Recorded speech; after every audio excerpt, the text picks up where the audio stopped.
I'm gonna set...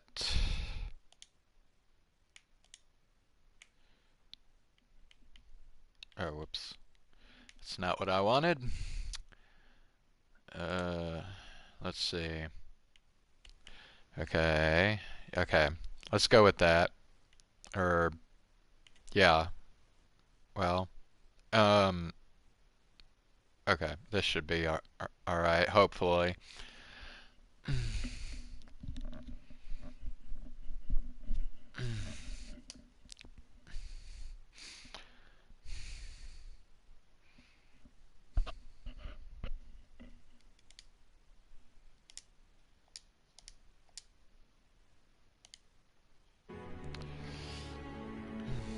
Alright, so hello everybody on YouTube. This is part 2 of my playthrough, or read through, whatever you want to call it, of the house in Fata Morgana. So let's see, the first part, what happened? So, I guess the main like protagonist of this story has amnesia. He can't like remember anything that happened like before he woke up, and he woke up in this mansion, and there was a maid there, and the maid tells him that he is her master, so he's like the master of this mansion, and then the maid, since the master has lost his memories of the mansion, she's like telling these stories about the mansion to like get him back up to speed on kind of what's going on, I guess. So the first story she's telling is about it's this young man. He's 17 years old, and he doesn't really know what he wants to do with his life, and he has this little sister that is like really into him, and she's currently looking for suitors for marriage, and I guess that's pretty much where we are right now.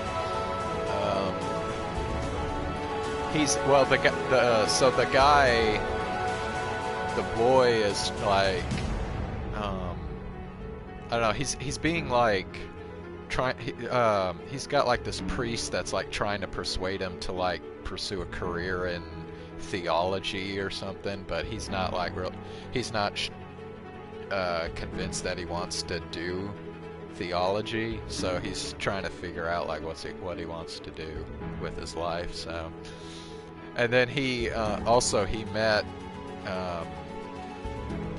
two of the maids of this mansion.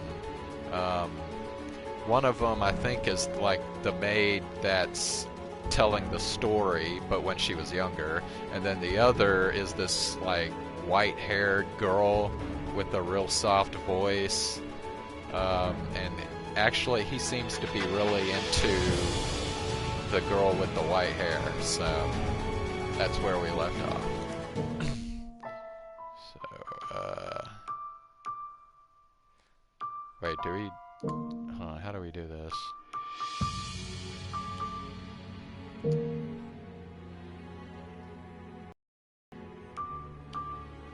Okay, here we go.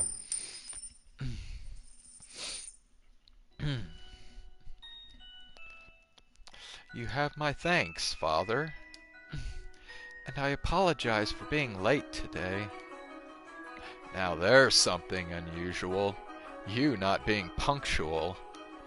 Maybe next we'll go a whole month without rain. Do have mercy on next year's crop smell. You hyperbolize, Father. So, did something nice happen? Huh? You look like you're in good spirits. Do I? No, nothing. Something did happen, didn't it? It it's all over my face, isn't it? People prefer an open book to a face of stone. So it is. People may prefer it, but it's not a good trait to have for social engagements. What? Not the kind of engagements you'll be having anyway. I'm sorry. Don't look so dejected. For now, at least, there's nothing wrong with that. So tell me, what has you in such a joyous mood, Mel? You torment me so, Father. We've taken on another maid. You know how that goes, right? Someone new comes and things get lively for a while. All the excitement has gotten to me. That's all. Oh ho ho. Why are you looking at me like that? No reason, no reason. So, what family does the little lady come from? Oh, I don't actually know. You don't know? I was going to ask her, but I missed my chance. Father has returned home, and I can't speak to Mother. I see. She's caught your eye, has she? Yeah, she has. But the truth is, you're more than just interested in her, are you not? What? No, I...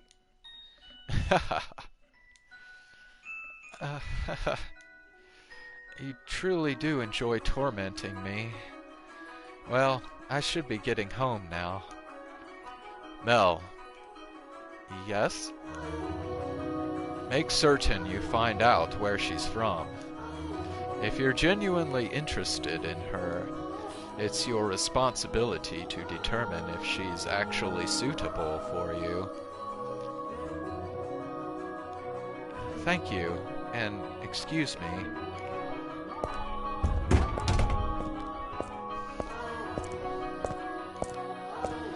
It doesn't matter if she's from an esteemed family or not.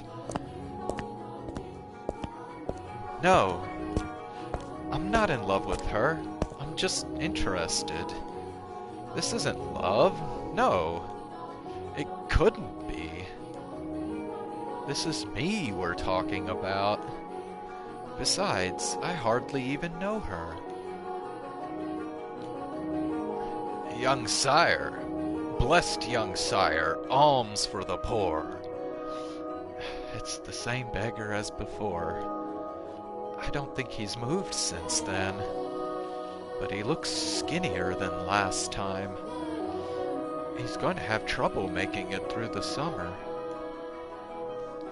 I should give him something while I still have the chance. Alms for the poor. Have mercy. Sorry, but this is all I have to give you. Ah, thank you very much. Blessings upon you. May the Lord bless your soul, young sire. Thanks. I feel bad for him, but that's just the way of the world. Farewell. The skies are really clear. The sun shone fiercely down on the town that day. As was characteristic of the area, cloudy days and rain were frequent during this season, but the sun almost always took the stage the day after a storm. The cathedral standing tall in the center of town, the stone-paved streets clacking with the pleasant sound of footsteps, the people peering out from beneath awnings to look up at the sky. In Mel's eyes, it was as if they were all blessed by a divine light. However, not everyone living in the same land was equally blessed. In fact, the blessed were far outnumbered by the forsaken. even if their time would later come to be referred to as the Golden Age. Elsewhere, back at the mansion, Nellie was causing trouble for the Abigails. On a whim, she had decided to redecorate her bedchamber, so she gathered the maids and put them to work, shouting orders and demands and complaints. And she had not summoned only her personal servants, but others as well, including the white-haired girl. "Oh, not like that! How many times must I tell you? The tapestry goes by the door, and I don't like the carpet's pattern. Is there anything else we can change it with? Hey, who put this ugly vase here?" Nellie appeared to be rather irritated, and it was the servants who bore the brunt of her frustration. Though if they found this similarly vexing, none of them showed it. She was a girl who spoke her mind, a trait particular to that time in history. Women of the Golden Age were so vivacious, in fact, that it inspired parody and satire in foreign countries. But no matter how hands-off her parents were, had Nellie been born a generation earlier or a generation later, she likely would not have been able to act so free-spirited. That day, however, Nellie did not seem to be her usual self. Though she always spoke her mind, it rarely went beyond being childishly adorable. It was unusual to see her in such a foul mood, not even a smile on her face. Let me change this real quick.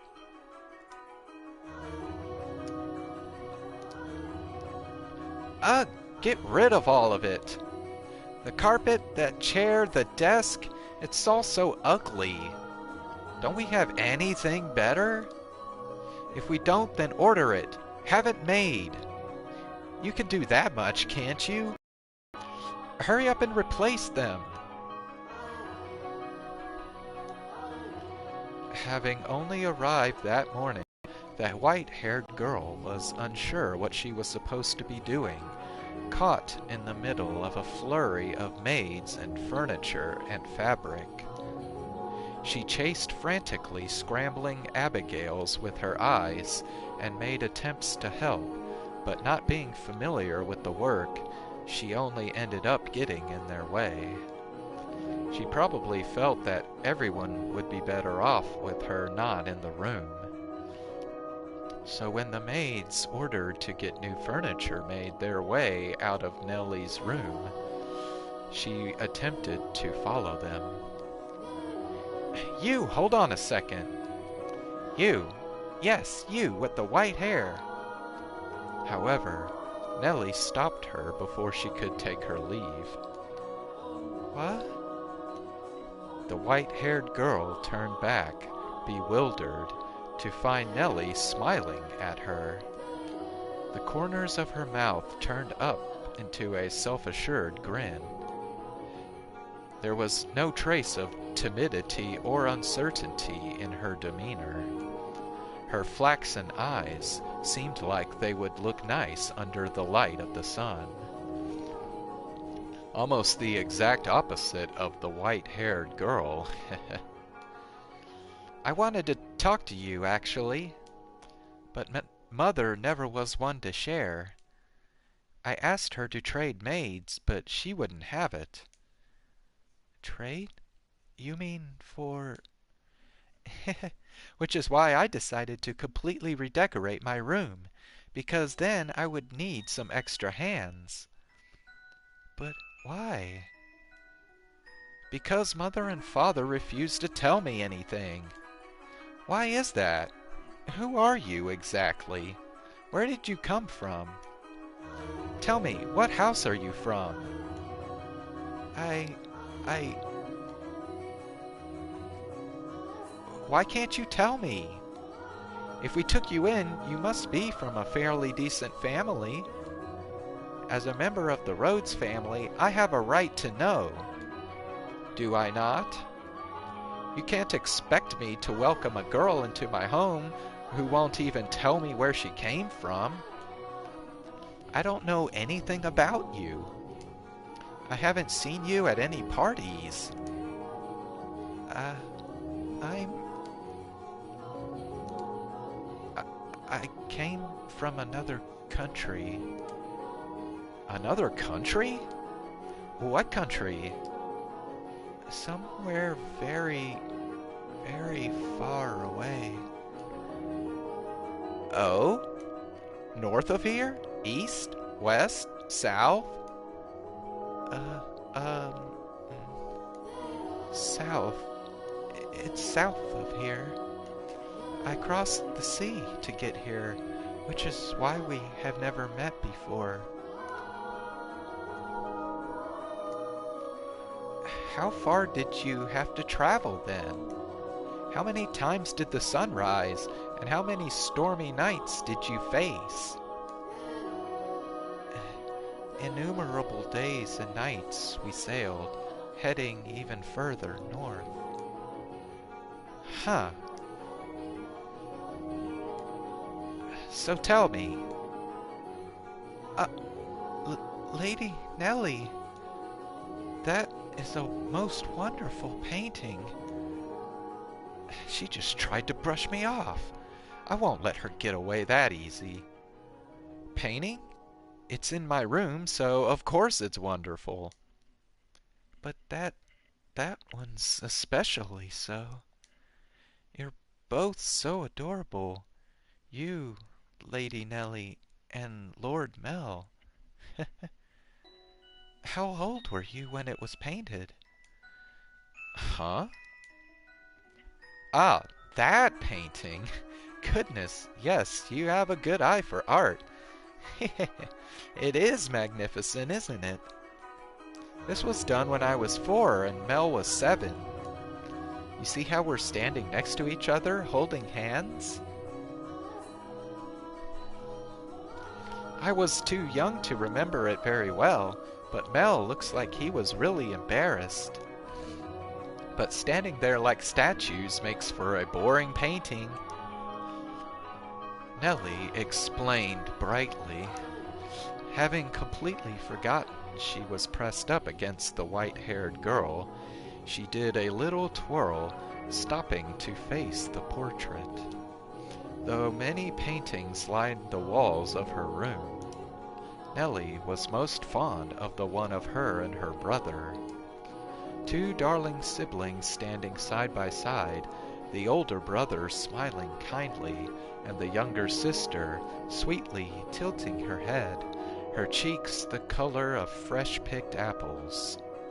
It was like the very embodiment of their happiness. A painting lays its subjects bare, you know, fortune and misfortune, happiness and sorrow, enshrined on canvas for all to see. And this reflection is not merely limited to the point in time it was made, either. Did you know, Master, that paintings are alive? They are drawn with a brush over an extended stretch of time, unlike photographs which capture a singular moment. The two have their own individual merits, but a photograph is still while a painting moves. Portraits reveal both the past and the present state of those they depict. Mel and I have always been close. I would sing songs for him, and he would teach me about all sorts of things. He's so smart. Nowadays, Mel hardly even goes on walks with me, making excuses like I'm an adult now. But we used to spend a lot of time playing together in the rose garden. I see.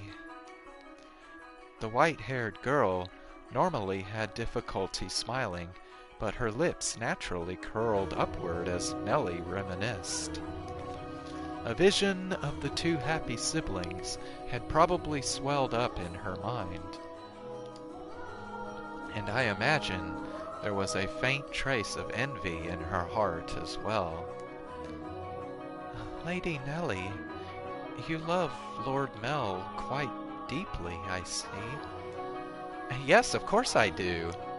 Mel's smart, and he's studious, and he's incredibly kind. For my birthday, he gave me this wonderful rose necklace. The jewelry shop he got it from is famous because even the royal family makes commissions from their workshop. So he had to have ordered it months in advance. Just for me. He's a prince. Oh?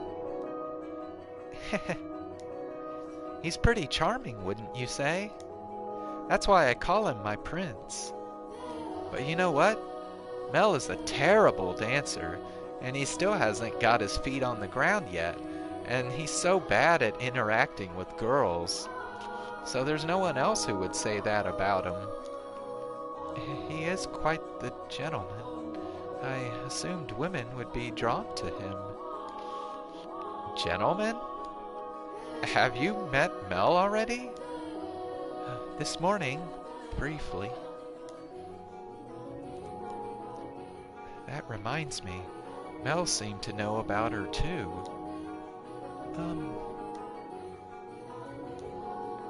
What do you think about Mel? As I said, he is a gentleman. That's not what I mean. Don't think I'll let you get away with putting any funny ideas in his head. What? Mel is too trusting. He's pure of heart. So I won't stand for you trying to take advantage of him. I would never. So you say, but you actually want to get close to him. I wouldn't dream of it, Lady Nellie. He is a man far beyond my reach. You aren't planning on doing anything, are you? Not at all. And you don't have any romantic feelings for him, do you? What? Well, do you? I have no romantic feelings for him, Lady Nellie. And you won't develop any? I will not. And with that, Nellie gave a wide, satisfied grin. Even though one has no way of knowing how another truly feels, or how they might in the future.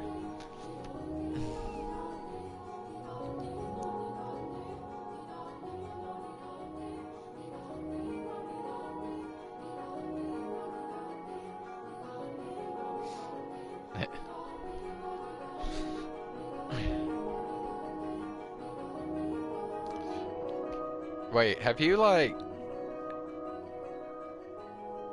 do you already know the story, Matthias?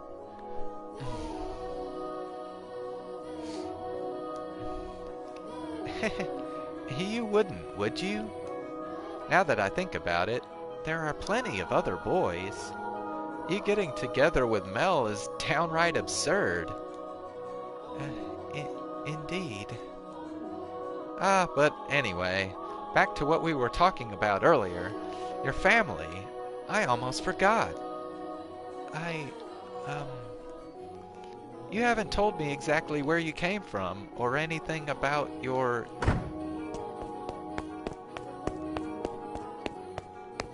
Lady Nellie, I've bought a new carpet. Just look at the embroidery. The work of a true artisan. I'm simply in love with it. Surely you will find it to your liking as well? Wow, you're right. That's a Florentine stitch, isn't it? I wonder whether someone mimicked the style or if it was imported. Either way, a great find. Let's hurry up and get it laid out. Oh, and we'll have to see how the colors go with everything else. We have to finish redecorating quickly so I can show Mel. He'll be so surprised. What wonderful taste you have, Nellie.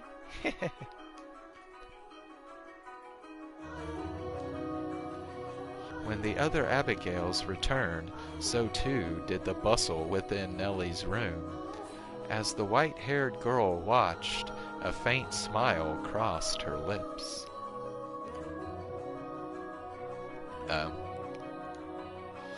Perhaps it was from relief at having escaped Nellie's inquisition. Or perhaps...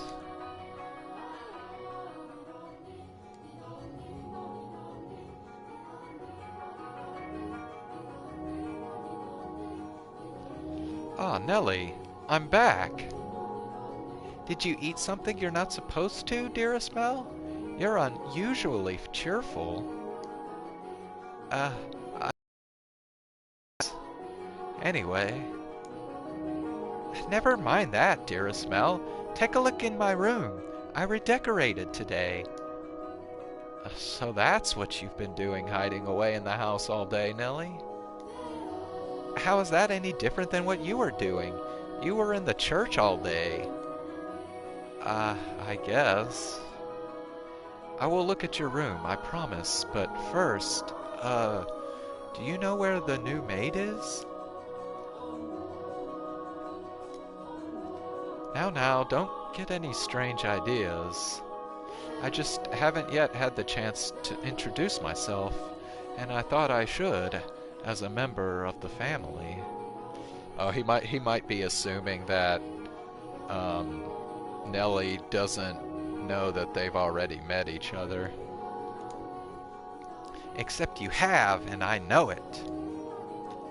Being the eldest son, it would be shameful if she were to pass me in the halls, not even knowing who I am, so...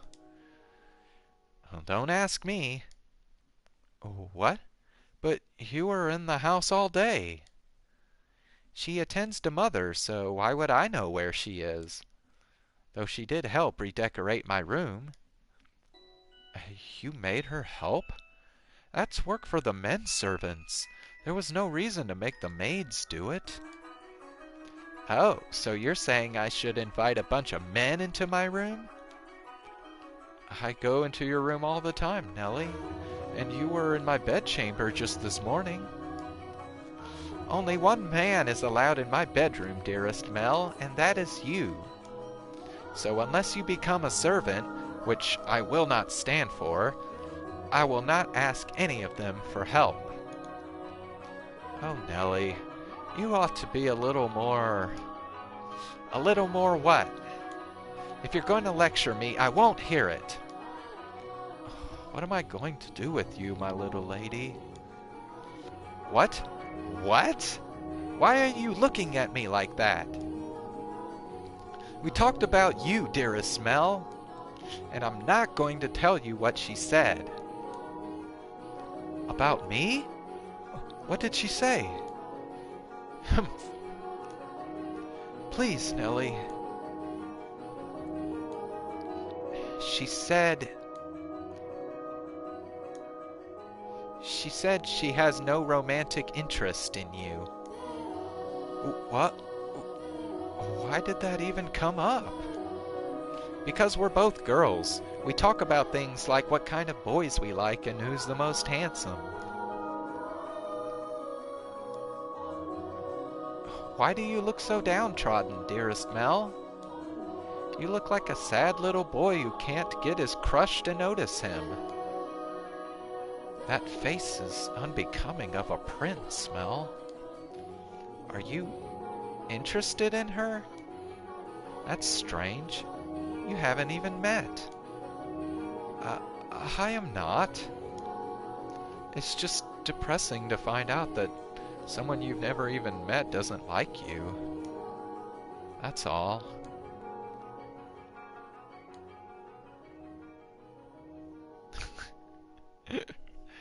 Oh man, gotta love it, man. All the drama.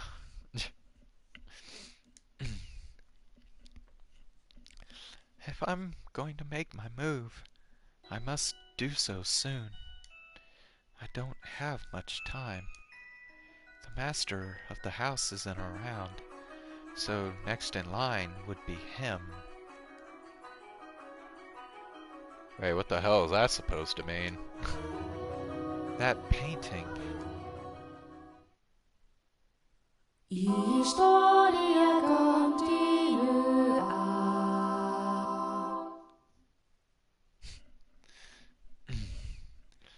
Despite his near devastation by Nellie's news, Mel's flaxen eyes continued to wander in hopes of catching sight of the girl. By now, it should be quite obvious to you what Mel was feeling. But the boy himself was having difficulty comprehending the things going through his heart.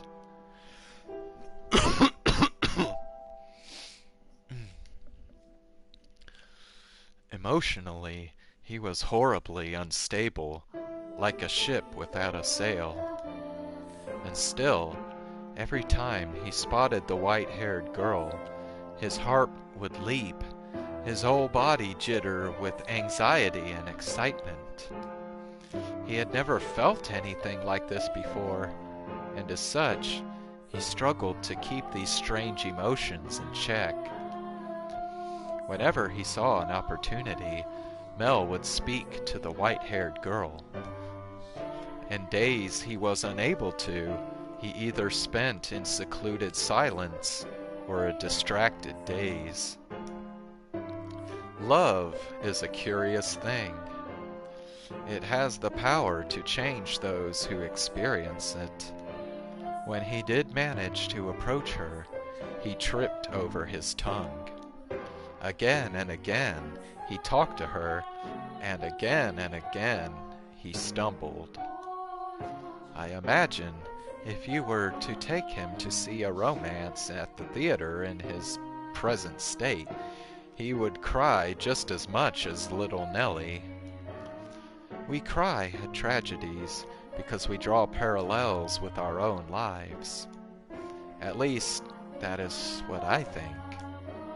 Great tales of romance attain true gravity with the audience only when they are personally familiar with love.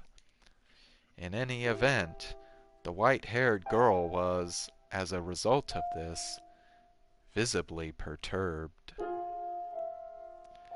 She was delighted that he was being so kind to her, but confusion overpowered every other emotion. She appeared to be at a loss for what to do, as he clumsily catapulted words and stares at her. But Mel did not back down, though he probably knew not what caused such fiery emotion to erupt from within his breast. One's first love, in particular, tends to burn like a wildfire.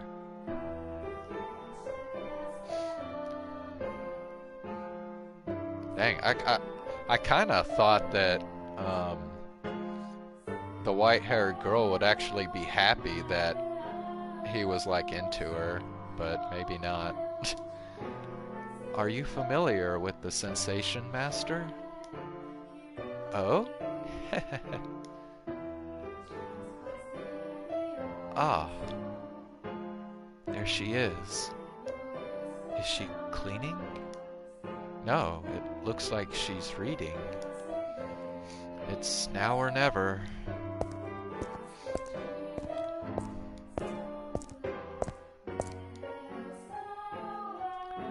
Boo! Ah!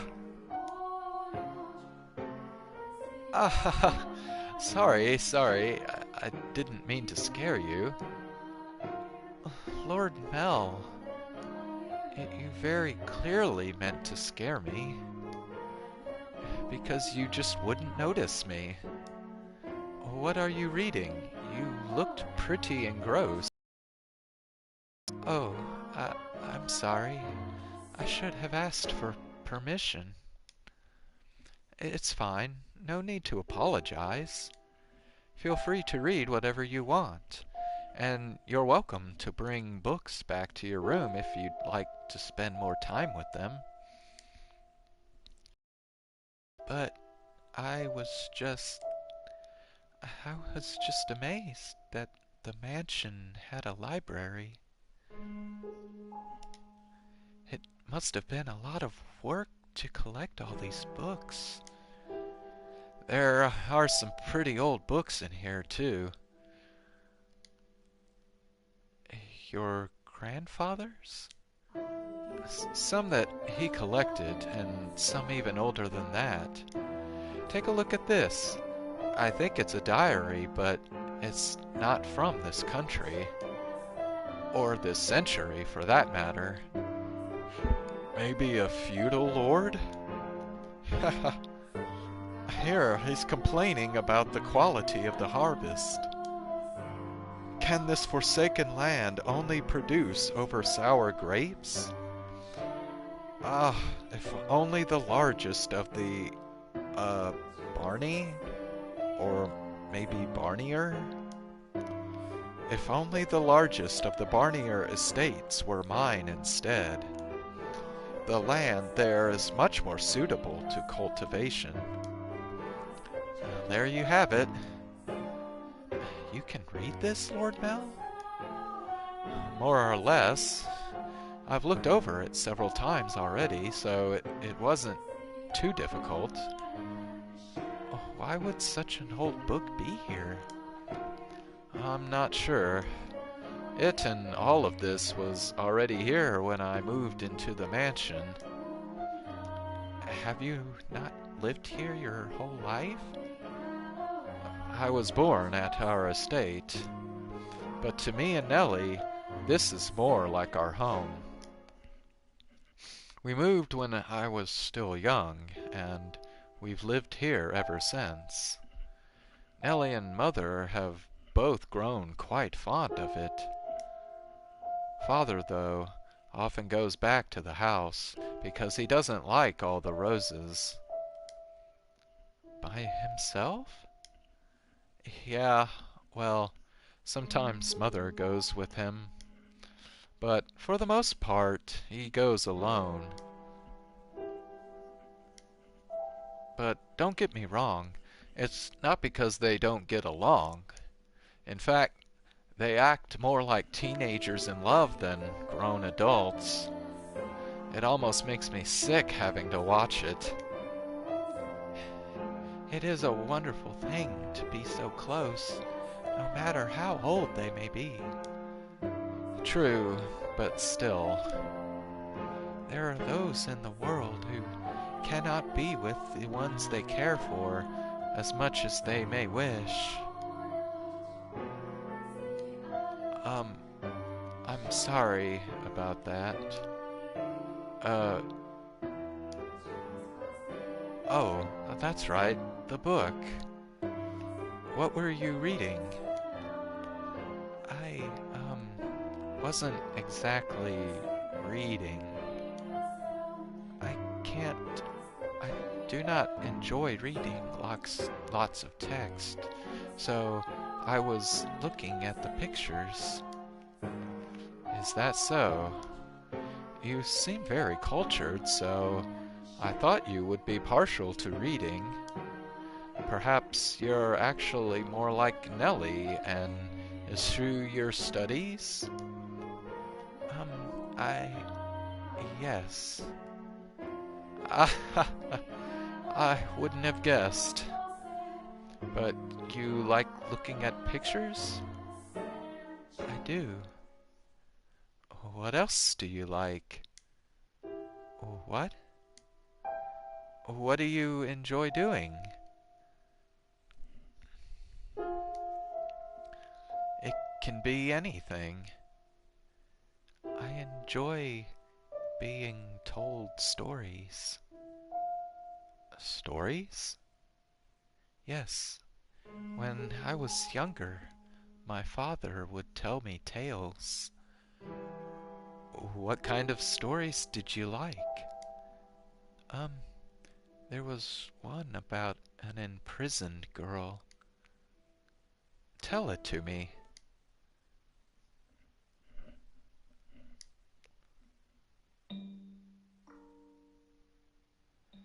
Once there was a girl, and she was locked away in a mansion deep in the forest, a mansion with only one window.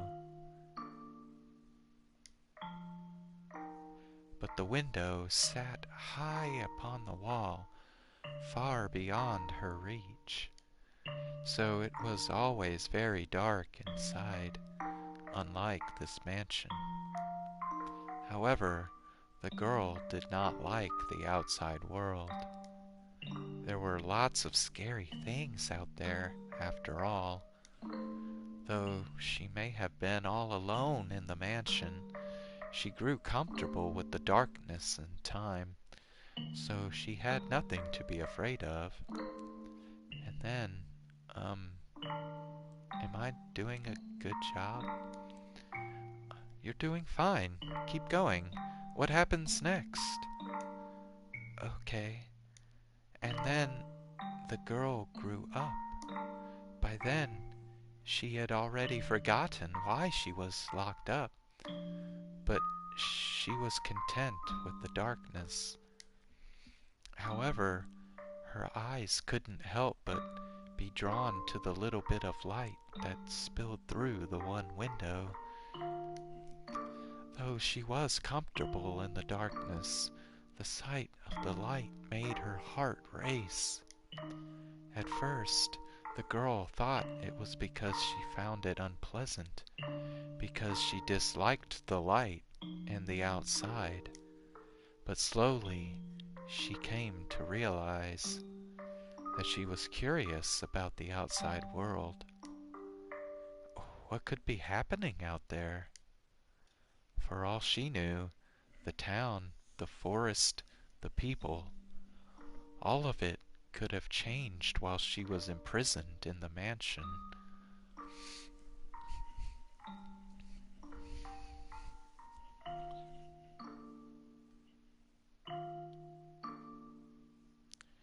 I hope she's not like talking about herself. But she had no way of finding out. So the girl decided to write letters and throw them out the window.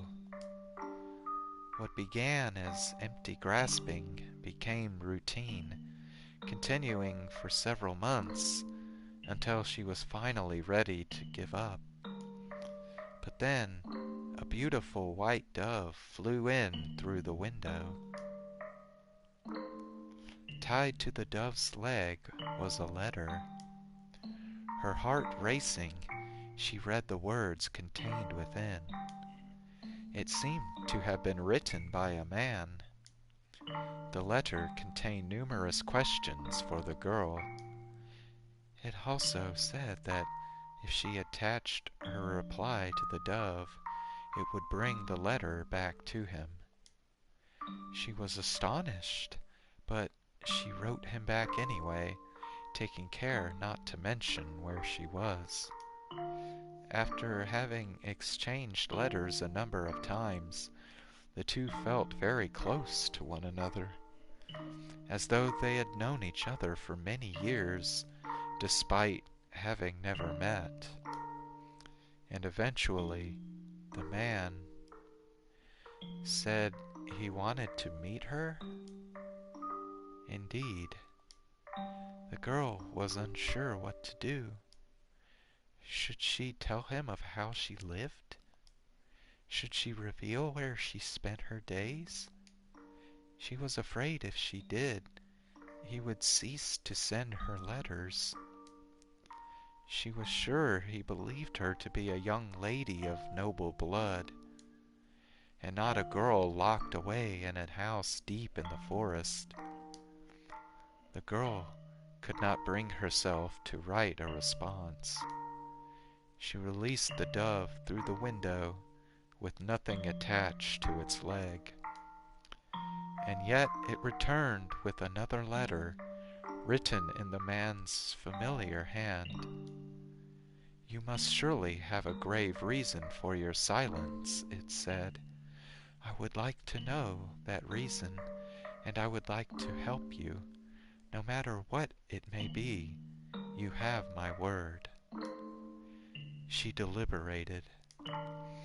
Though his letters were kind, she did not know this man. He was from the outside. Would he still treat her the same way when he met her? And did she even want to step out into the world beyond? What do you think she did? Wrote him a letter and agreed to meet him, right? Yes, she did. The girl made up her mind. She would write a letter.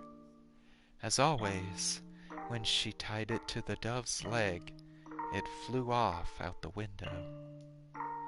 And for some time after that, she received no response from the man. This saddened her, but she thought it was for the best. She belonged in her own confined world, her world of darkness. But then, one day, light shone into the mansion.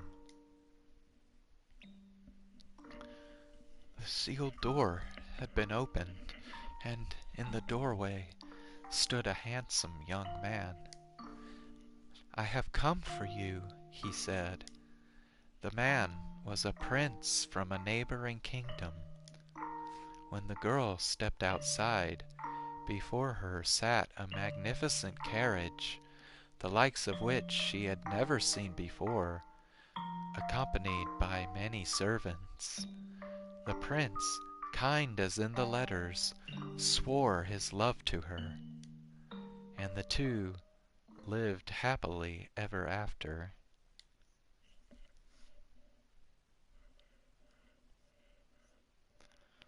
Ah, what a nice story.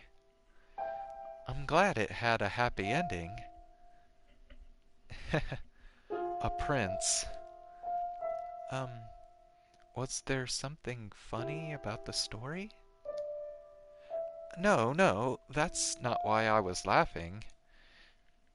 Do you ever imagine what it would be like if a prince showed up for you? Huh? It doesn't have to be a real prince, even just someone like one. Is that something you dream about? Oh, no. Um, I think I'm perhaps a little too old for that. You think so? Nellie still fantasizes about her prince, and she's 14. I just assumed all girls were the same. Lady Nellie's prince? That's you, Lord Mel, no? What? Is it not? I mean, we used to play make-believe a lot when we were kids, but I very much doubt she still thinks of me that way in earnest. When she calls me her prince now, it's mostly in jest. If it weren't, that would be concerning. Oh? Uh, that story. Do you know if it's a regional tale? One that's been passed down through the ages? I am not sure. It could very well be of my father's own creation. Um, you might think me conceited, but I think the story might be about me. The girl trapped in the mansion is you? You haven't been locked up anywhere before, have you? No, thankfully. I've never been locked up before. Thank goodness. But with an appearance like mine, I can sympathize with her being afraid of the outside world. I have, at times, imagined how wonderful life would be if it were only me and my father. But the girl left the house in the end.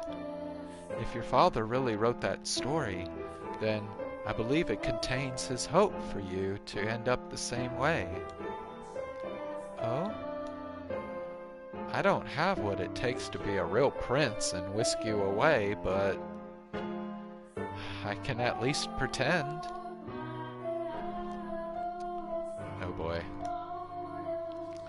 So, if it was your father's wish for you to see the outside world, then surely there's nothing wrong with you getting out and experiencing all the scenery that the world has to offer. I want to see the outside too, or to be more specific, other countries. So, so, uh, if you'd like, we could maybe go see distant lands together. Ah, dearest Mel, I've been looking all over for you. Nellie. Look at this, dearest Mel. Mother bought me these wonderful gloves to wear on walks. The roses embroidered on the wrists are just precious. Oh my, you're right. They are beautiful. Uh, you appear to be dizzy, Lord Mel. Are you feeling unwell? No, I'm fine.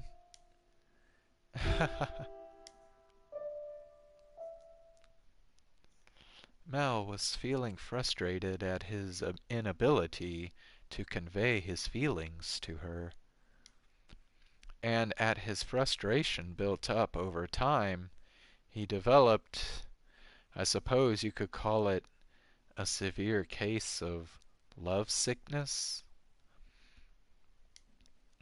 For several consecutive nights, he had been afflicted with a peculiar sensation, a presence in his bedchamber.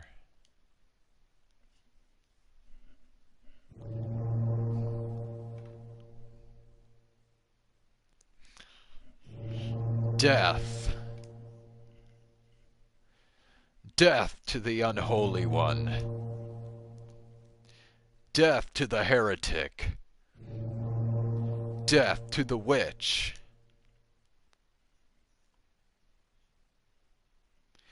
Kill! XXX.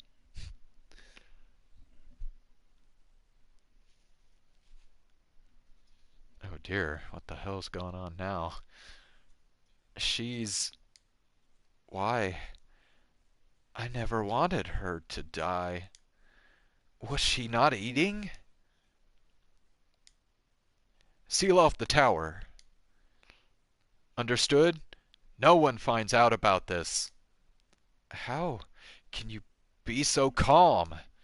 Don't you understand what you've done? Ha! Pinning the blame on me? How nice it must be to be able to distort reality with panic.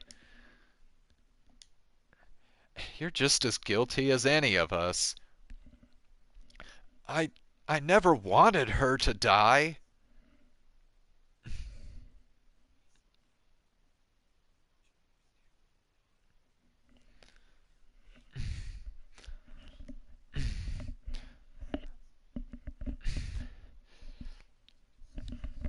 The witch killed her. The blood of the witch killed my XXXXXX.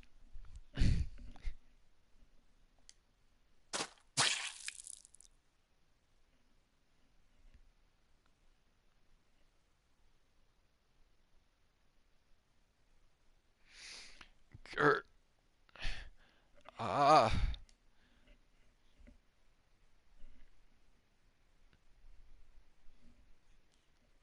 a, a dream? What was that dream? It was horribly unsettling. I was holding someone, a girl I cared for dearly, in my arms, and she was limp. It was almost as if she were dead. I've been having a lot of really unpleasant dreams lately. I can't stop shaking. Why would I have such a dream?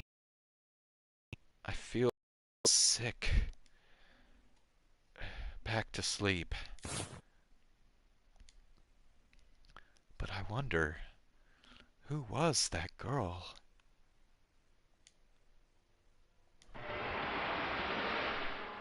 I can sense someone standing beyond my door. Is someone there? It's like they're watching me.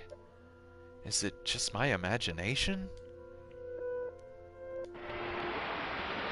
I can't move. What what do you want? Go away.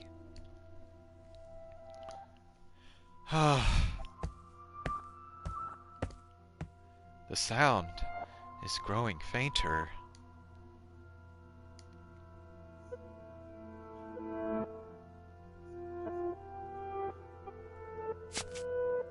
I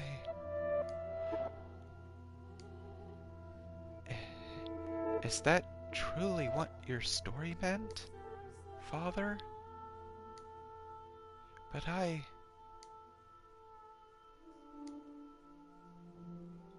such a magnificent garden.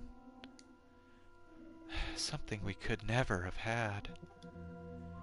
Are my intentions misguided? What a beautiful white rose.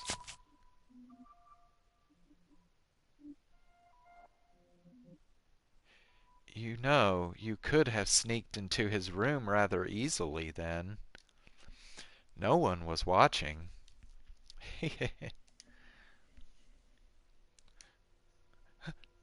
How long have you... Oh, you needn't pay me any mind. I shall not condemn you, no matter what you might do. Rather, I am on your side. I was not going to do anything. Oh, is that so? Then perhaps you were out for a late night stroll. I imagine you have less difficulties going outside at night. I beg your pardon. I will return to the mansion immediately. Oh yes, that reminds me. It was also the middle of the night when the grocer's servant broke into their safe. That spread quite far. I am sure you would have heard about it.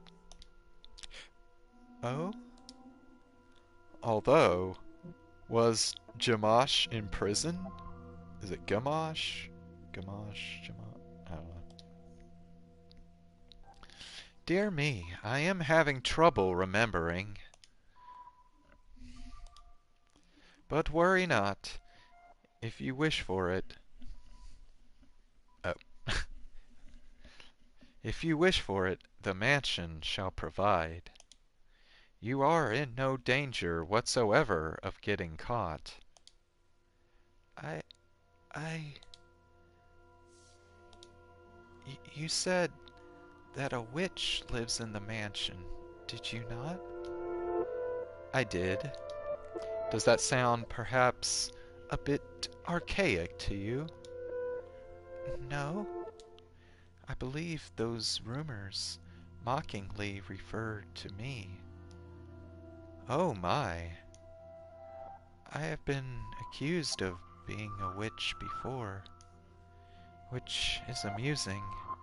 I don't have any magical powers.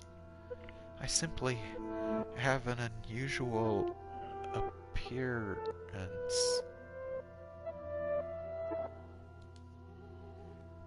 My, what a lovely shade of red. The rose. Is something the matter? This rose. This rose was white. until I took it in my hand. Is that so? I apologize. I must sound mad. I'm sure I was just mistaken. It couldn't possibly have changed. I wonder. Yes? Did the girl locked in the mansion become a princess? What? We should lock up and head to bed. Make sure all of the shutters are closed nice and tight, and then draw the bar on the front door.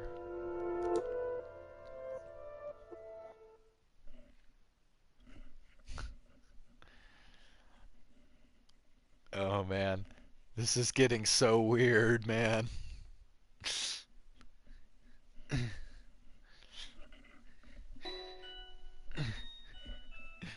I have to admit, I'm already pretty invested in this story. Slowly but surely, time trekked onward, everyone working toward their own individual goals. Each early summer breeze that blew through the garden was like God's hallowed breath carrying the flowers' fragrance in through Rose Manor's windows. If only time could be stopped, and this beautiful era made to live on through eternity. As usual, Mel's eyes chased after the white-haired girl, and Nellie pursed her lips in frustration at him. But she was still rather docile. Even taking into account how self-centered she behaved, how fickle her temper, Nellie's fits were still no worse than a playful kitten. See, at that very moment, our lively little feline had her claws poised to swat at the flaxen-haired young man. Mel, you promised me, or have you forgotten? I haven't forgotten. I'm just asking if we can go another day. Another day? This isn't something that happens every day. I've been looking forward to tonight's performance for so long. There's nothing I can do about that. We're having a gathering at the priest's home tonight. Several high-ranking officials have come up from the mainland just for this. Who cares? I care. You know, Nellie, it doesn't have to be me who goes with you. No, I want to go with you, Mel. You've been so distant lately, dearest Mel. You refuse to do anything with me. Hey, Jose, how's it going?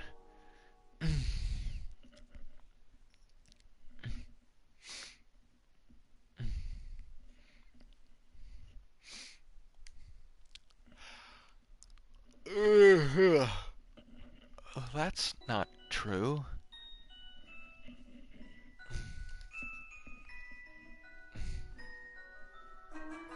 Hold on a second.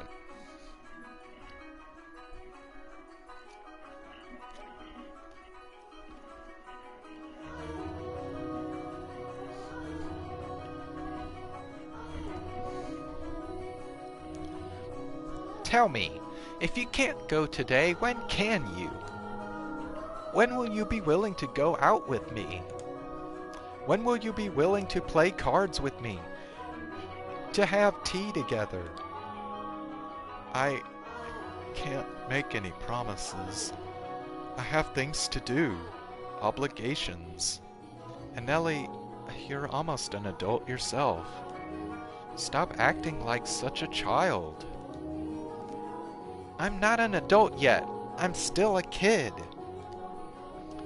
If it means I don't get to play with you anymore, dearest Mel, then I don't want to be an adult. Nellie, you can't... Lady Nellie, the master wishes to speak with you. Huh? Father does? What could he want? Go on, Nellie. You can't make Father wait. He's very particular about people keeping their appointments. Yes, he is. Unlike you, dearest Mel. What's got her in such a foul mood?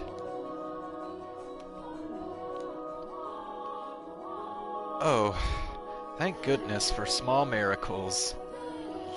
Nellie just won't seem to take me at my word lately. You mustn't be so harsh on her. She is your one and only darling little sister. You're right, but still, she's taking it a bit too far of late. Oh, I am not so sure. She does not seem to be behaving any differently to me. Hmm. Am I the one acting differently then? Well, enough about that. Can I ask you a favor? Me? What can I do for you? I was thinking. Physically, Mel was undeniably a young man, but the smirk that crossed his lips as he schemed gave his face the sweet look of a little boy. Or perhaps that was simply part of his charm, and it was character that made his smile so heartwarming.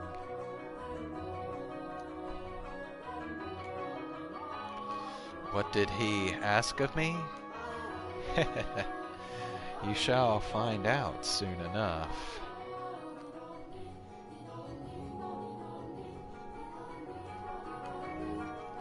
It's cloudy.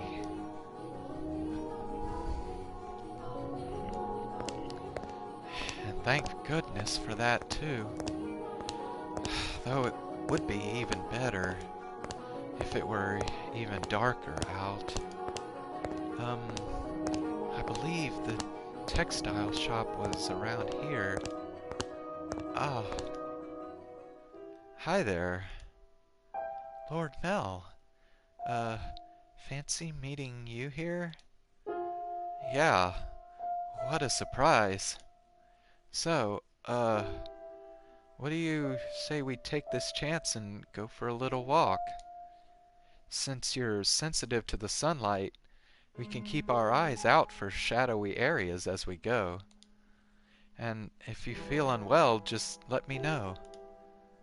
Uh, um, I was sent out to run an errand. Don't worry about that. Come on, follow me.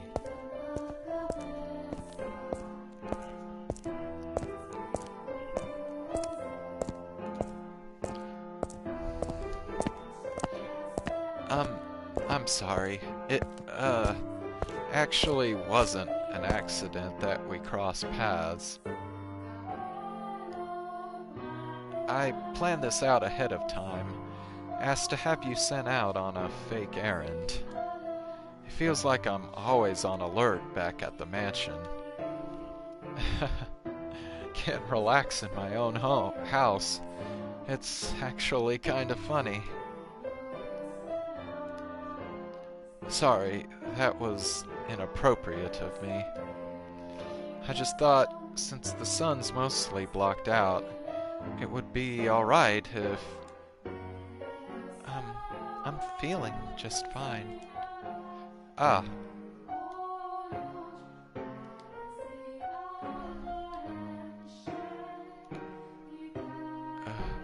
Of course I get her out of the house, and I can't even think of anything to say. Hey, yes? Have you settled into life at the mansion? I have. Everyone has been such a big help. Oh, that's good to hear. Indeed.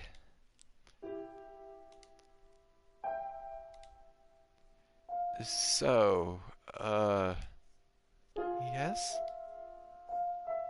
Nellie told me she had you help redecorate her room some time back. Ah, yes. That was shortly after I arrived. What of it? Yeah, uh, That day, Nellie told me that you don't, um, I don't, never mind. Sorry. It's not important.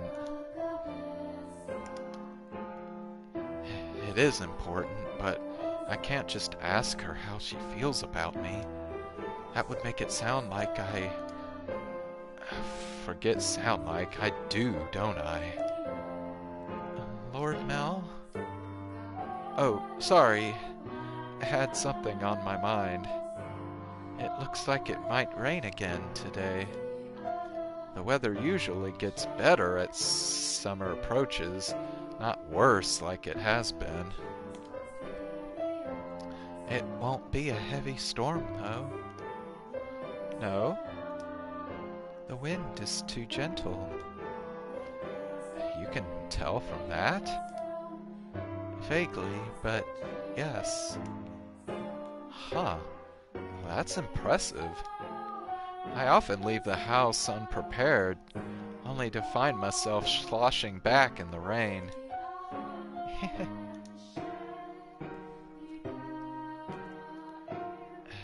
You laugh a lot more than you used to. D- do I?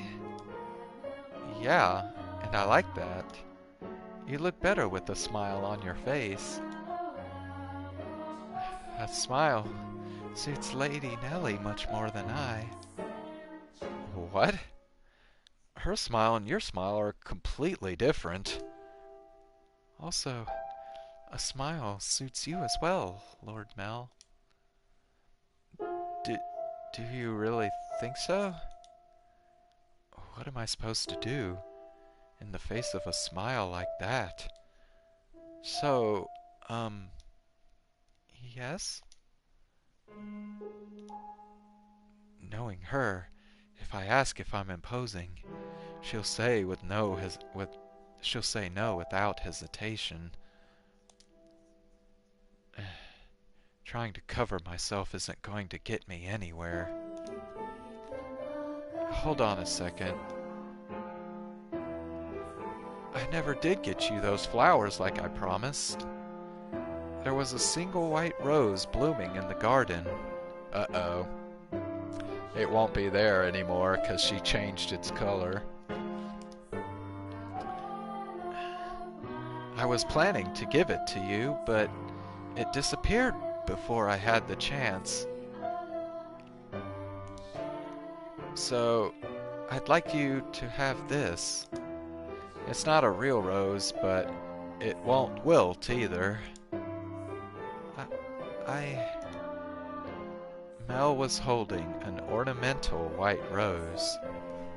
It was an impressively detailed replica of the real thing, crafted by an incredibly skilled artisan's hand.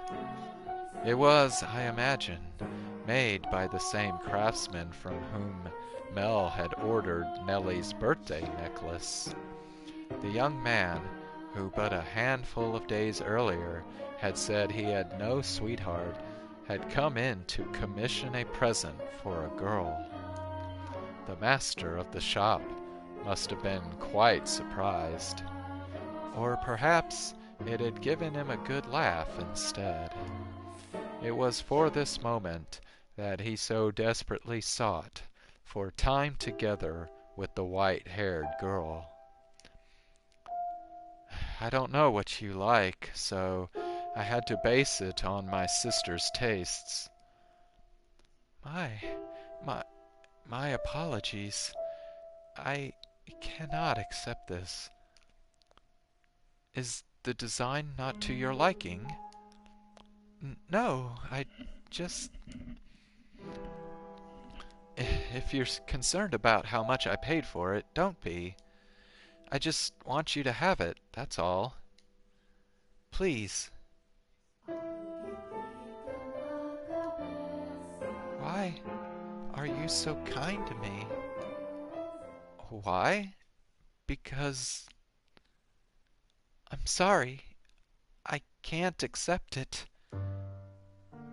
A clear glint of flustered panic was visible in her red eyes.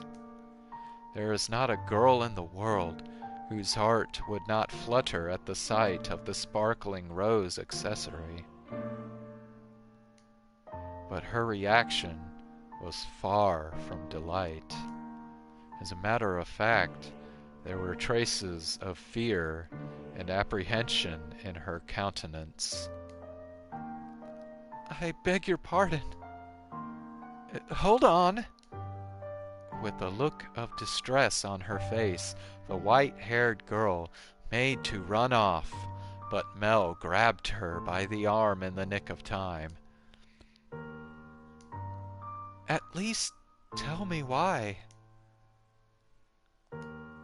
Is it because you dislike me?" I never said. I'm... Something's wrong with me.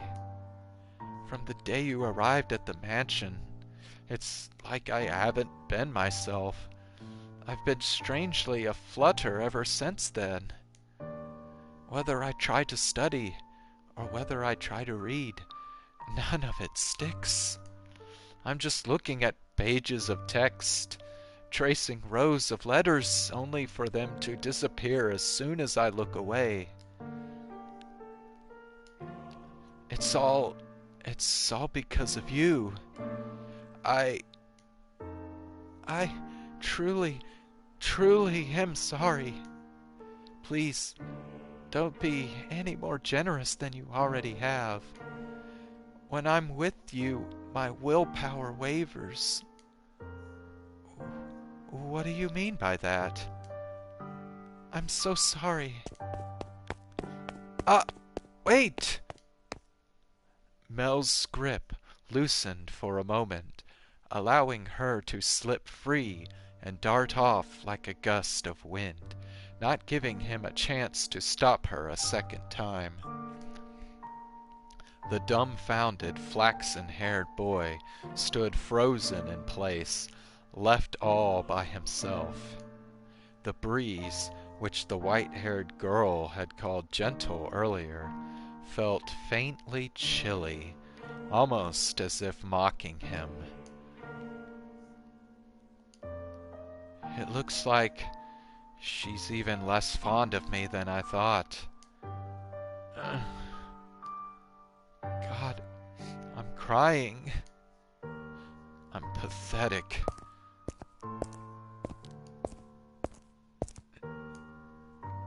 "Well, if it isn't Mel, what might you be? Are you crying?" "I'm so pitiful. Sorry you had to see this. Think nothing of it. I passed by a girl just a few moments ago. She appeared to be rather distressed as well. Did something happen between the two of you?" "I wasn't good enough, it seems." "Not good enough?" "That was the new maid I was telling you about before. I was, like you said, Father, I was keen on her, quite. Enough to bring me to tears like a miserable child.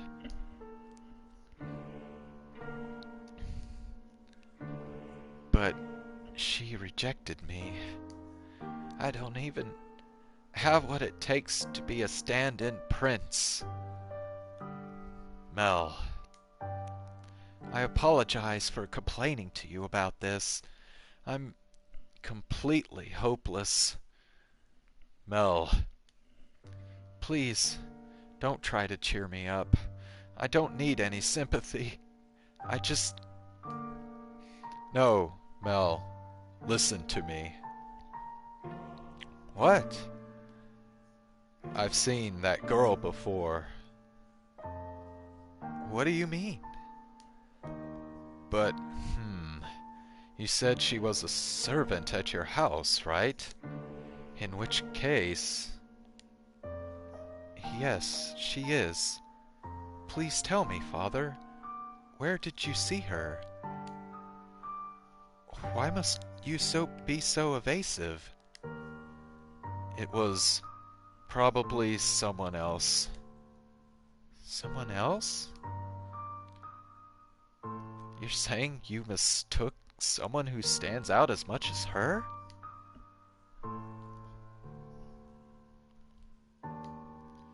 Father, she and a man whom I assume is her father paid a visit to the church once. They came asking for food, their clothes in tatters. The two were emaciated. I don't think they were eating daily. What? Ow. Damn it. Damn it.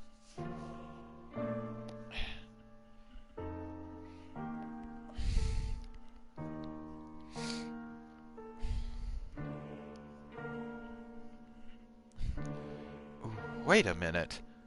Are you saying she's a beggar? But Father said she came from an esteemed house. Which is why I said I might be mistaken, Mel. She has a singular aspect, but it is possible there is another girl who looks similar.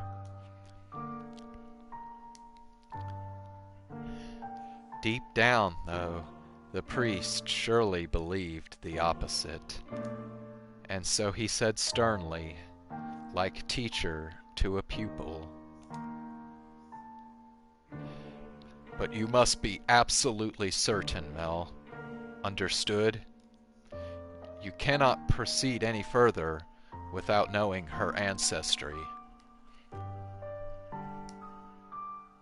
May I visit the church, Father? By all means. In the back of Mel's mind, a vision of the night of the storm, the night the white-haired girl arrived at the mansion, was surely replaying. She had been wearing little more than rags and covered in grime, hardly the appearance of a respectable young lady of class.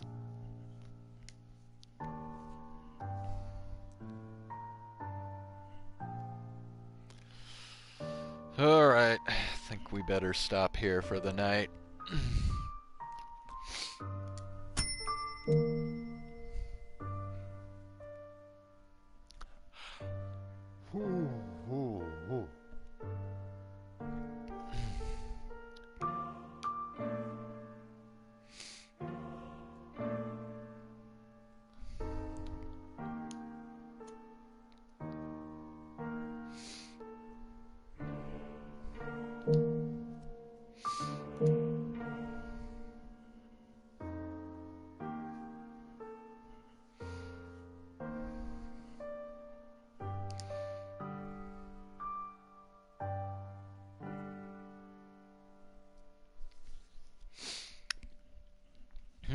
Alright, well.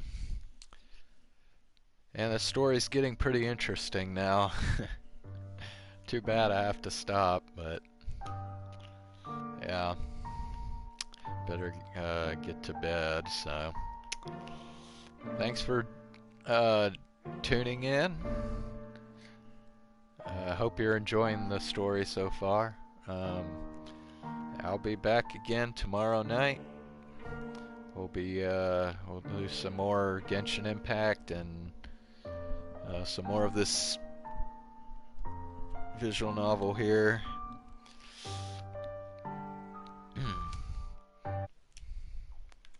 Alright, enjoy the rest of your night.